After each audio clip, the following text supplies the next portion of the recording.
16 December মহান বিজয় দিবস 2025। এই মুহূর্তে আমরা অবস্থান করছি রাজৈর উপজেলা চত্বরে। চলছে শেষ সময়ের প্রস্তুতি, আলোয় সজ্জিত পুরো উপজেলা চত্বর। আমরা কিছুক্ষণ আগে লক্ষ্য করেছি যে রাজৈর উপজেলা যে অনুসরণী এখান দিয়ে সরজমিনে সব কিছু দেখিয়ে যাচ্ছে। তো প্রতি বছরের তুলনায় কিন্তু এবছর আমরা অনেকটাই পরিবর্তন দেখতে পাচ্ছি, কারণ আপনারা যদি একটু লক্ষ্য করেন অন্য লাল সবুজের যে পতাকা, সেই পতাকায় চতুর্থ সাইড একদম সজ্জিত। আমরা এখানে দেখতে পাচ্ছি যে ফায়ার সার্ভিসের যে কর্মকর্তা তারাও এখানে কিন্তু উপস্থিত আছে। আর এছাড়া খুব তড়িঘড়ি করে চলছে শেষ পর্যায়ের কাজ। আর আমরা এখানে দেখতে পাচ্ছি যে নতুন একটি মঞ্চ তৈরি হয়েছে, সেটা হলো নজরুল মঞ্চ।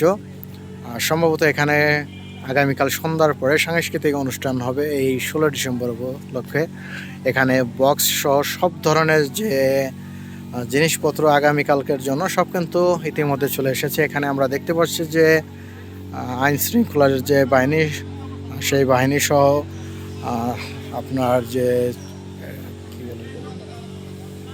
আনসার যে বাহিনী, সেই বাহিনী সহ সব ধরনের লোকজন আমরা কিছুক্ষণ আগে লক্ষ্য করেছি। এখন মাগরিবের সময় অনেকে নামাজে গেছে।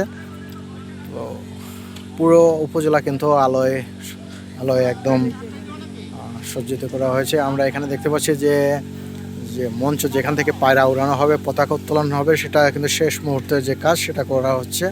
এখানে দেখতে পাচ্ছি যে অতিথিদের যে বসার জায়গা সেটাও অলরেডি সাজানো কমপ্লিট।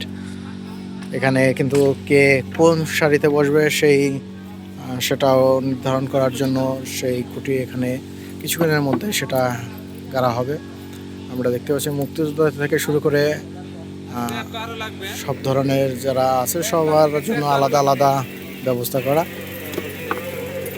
তো রাজৈর উপজেলা চত্বর থেকে এই ছিল সর্বশেষ সংবাদ। ভিডিওটি যদি ভালো লেগে থাকে অবশ্যই ভিডিওটি শেয়ার করে অন্যকে দেখার সুযোগ করে দিবেন। টেকেরহাট রাজৈর পৌরসভা থেকে